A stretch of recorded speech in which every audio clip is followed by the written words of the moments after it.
débute. Veuillez éteindre vos téléphones portables.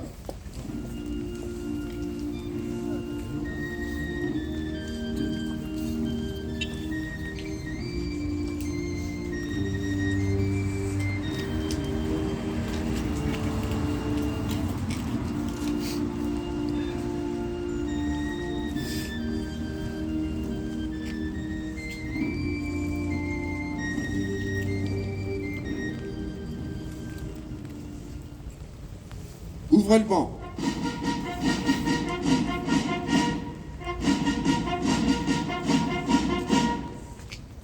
Lecture du texte de l'Union des anciens combattants par M. Daniel Dujardin, président de l'Association des combattants prisonniers de guerre et combattants d'Algérie, de Tunisie et du Maroc.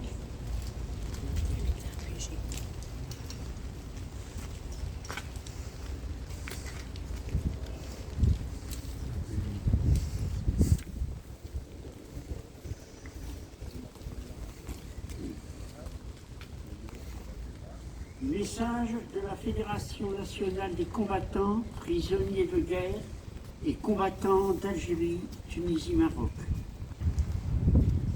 Chaque année, le 6 décembre, les anciens combattants en Afrique du Nord se recueillent dans le souvenir de tous leurs camarades morts pour la France pendant la guerre d'Algérie et des combats Tunisie-Maroc. Cet hommage d'abord rendu dans nos villes et nos villages ont chargé le temps de souvenir pour notre génération. Il est aussi la signification profonde d'une reconnaissance à l'égard de tous ceux qui, au fil du temps et de notre histoire, ont servi la France, une France éprise des libertés et sa paix. La présence attentive et interrogative, de la jeunesse à l'ensemble de ces cérémonies, les initiatives prises par des professeurs dans les écoles, les collèges et les lycées, souvent sous forme de travaux pratiques, laissent un bien augurer de l'ancrage dans notre mémoire collective et de ces périodes versantes de notre histoire.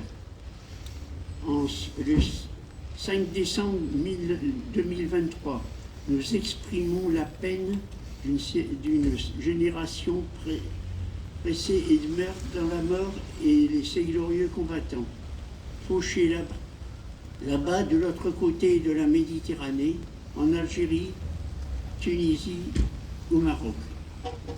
Quai Branly, à Paris, au pied de la Tour Eiffel, leurs noms sont inscrits sur les colonnes mémoriales nationales dans un déroulé pathétique qui bouleverse les familles et tous ceux qui les ont connus. Un mémorial a fait preuve de mémoire en interpellant le passant. Nous avons traversé cette période jouissante où se mêlaient la peur et la raison. Elle marquait pour beaucoup d'entre vous le temps de l'éloignement et de la réparation, d'être chers, loin de nos villes et de nos villages, au-delà de nos différences solidaires d'une épreuve. Nous avons au coude à coude rappelé pour remplir notre devoir commun, nous le demander à notre pays. Pour notre marche associative, en la présence de nos drapeaux, nous entendons, au-delà de l'hommage à cet ami tombé à nos côtés, afin d'ouvrir dans ce monde toujours aussi tourmenté l'hommage à ces amis tombés à nos côtés, offrir dans ce monde toujours aussi tourmenté aux hommes et aux femmes de bonne volonté un passage d'espoir, de fraternité et la paix. Aussi, notre mission est de ne jamais renoncer à cet impérieux devoir de mémoire.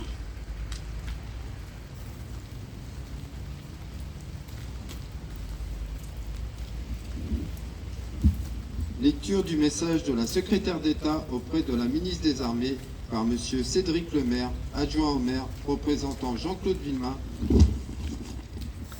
maire de Creil, président de l'agglomération Creil Sud-Ouest.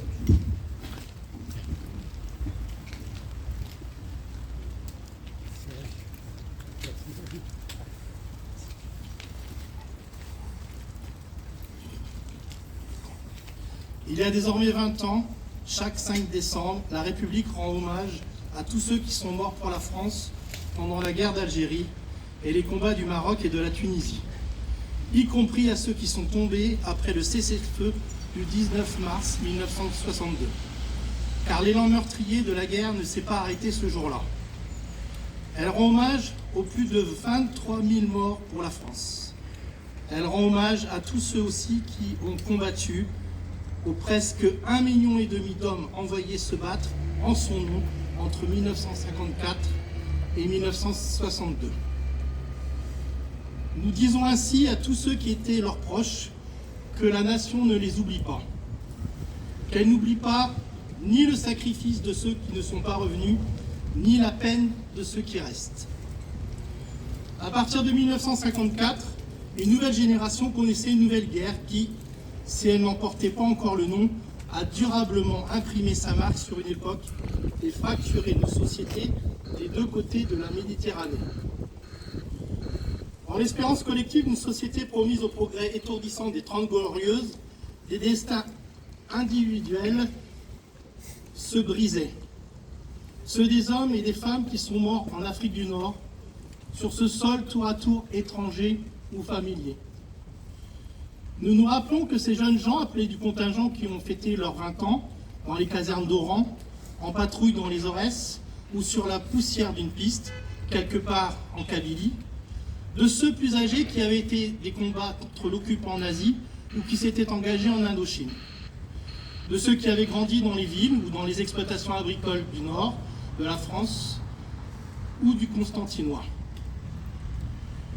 Nous nous rappelons aussi des harkis et des autres membres des formations supplétives qui, après avoir payé d'un lourd tribut au conflit, ont connu, avec leur famille, une histoire douloureuse, tissée d'abandon et d'oubli. Nous nous rappelons également que toutes les victimes des attentats et des exactions qui ont lieu avant comme après les accords de cessez-le-feu. Et bien sûr, nous pensons à tous ceux qui ont disparu, engloutis dans la déchirure béante ouverte par la guerre. Ils étaient mères, commerçants ou agriculteurs, institutrices ou professeurs. Il reste d'eux le souvenir inscrit dans la mémoire des vivants, celui d'un avenir fauché, d'un amour disparu, d'une espérance éteinte. Toutes et tous sont morts en Algérie, au Maroc ou en Tunisie, sur ce sol qu'ils connaissaient ou qu'ils ont découvert, dans l'eau blême des combats, dans la journée accablée d'un soleil qui pesait sur la terre ou dans la nuit d'une embuscade, le 26 mars ou le 5 juillet 1962, à une date figée pour la mémoire collective ou bien à une autre oubliée, sauf de leurs proches. Et puis, les combats prenant fin, il y a les souffrances d'1 million de rapatriés. Pour eux, après la déchirure, c'est le déchirement du déracinement, de l'exode, de l'exil pétri de la nostalgie d'une première vie effacée. Il y a désormais 20 ans que, chaque 5 décembre, la République rend hommage à tous ceux qui sont morts pour la France, en Algérie, au Maroc et en Tunisie. Hommage tardif, voulu par un président de la République qui connaissait le prix de cette guerre. Le monument du Quai Branly, qui inaugura il y a 20 ans, est devenu un mémorial de toutes les mémoires nationales qui s'y rapportent. Aujourd'hui encore, plus de 61 ans après la fin du conflit, l'héritage de la guerre d'Algérie est marqué des souffrances qu'elle a créées comme des passions qu'il suscite. Il reste des blessures encore lancinantes sous des cicatrices difficilement refermées. L'année du 60e anniversaire de la fin de la guerre d'Algérie a permis des avancées dans l'apaisement des mémoires blessées et partagées. Comme l'a rappelé le président de la République, c'est un chemin que nous devons continuer à parcourir. Et pour cela, il nous faut regarder l'histoire en face et servir la vérité sans rien effacer ni rien oublier. C'est à cette condition que nous pourrons léguer à nos enfants une mémoire qui ne soit pas la réplique des souffrances d'hier et d'aujourd'hui. Vive la République, vive la France.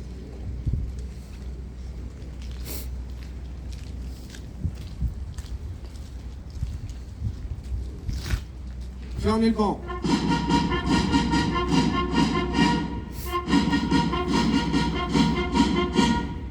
Dépôt de gerbe de M. Cédric Lemaire, adjoint au maire de Creil, de M.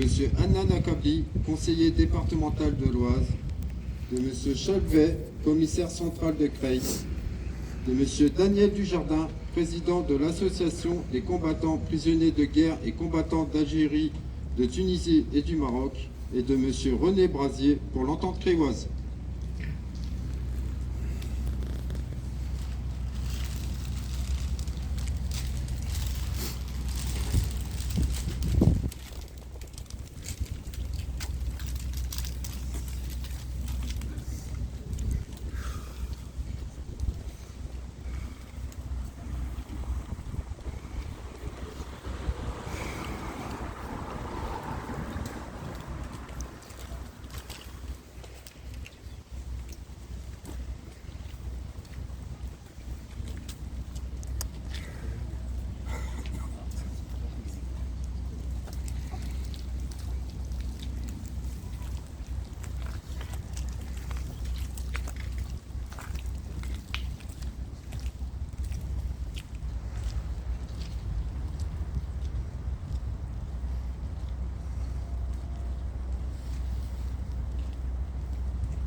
Aux morts.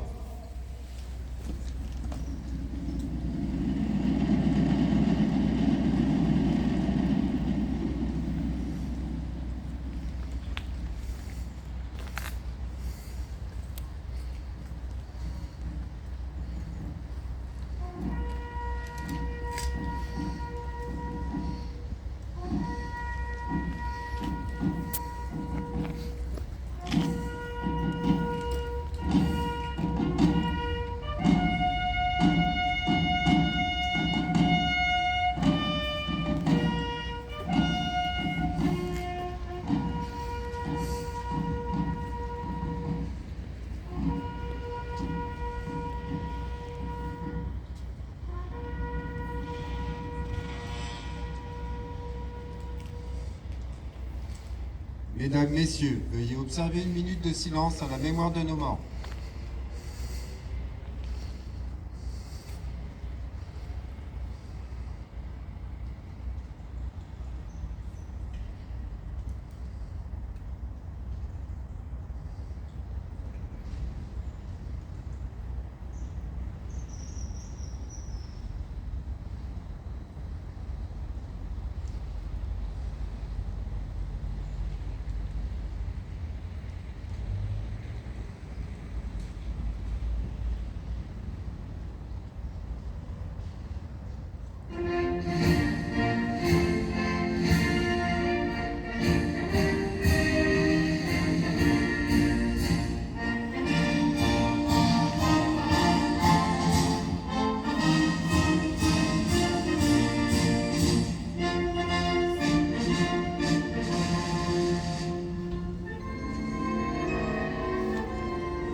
Salut des drapeaux par les autorités.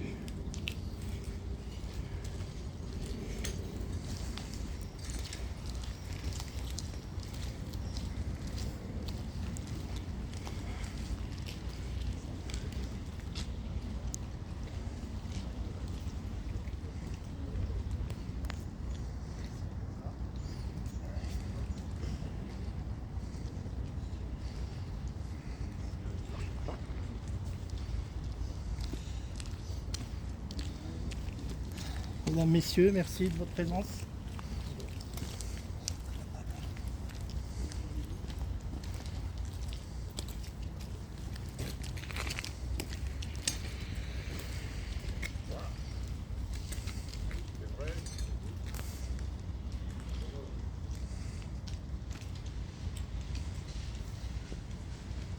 Mesdames, Messieurs, la cérémonie est terminée. Monsieur Cédric Lemaire, adjoint au maire de Creil, vous remercie de votre présence.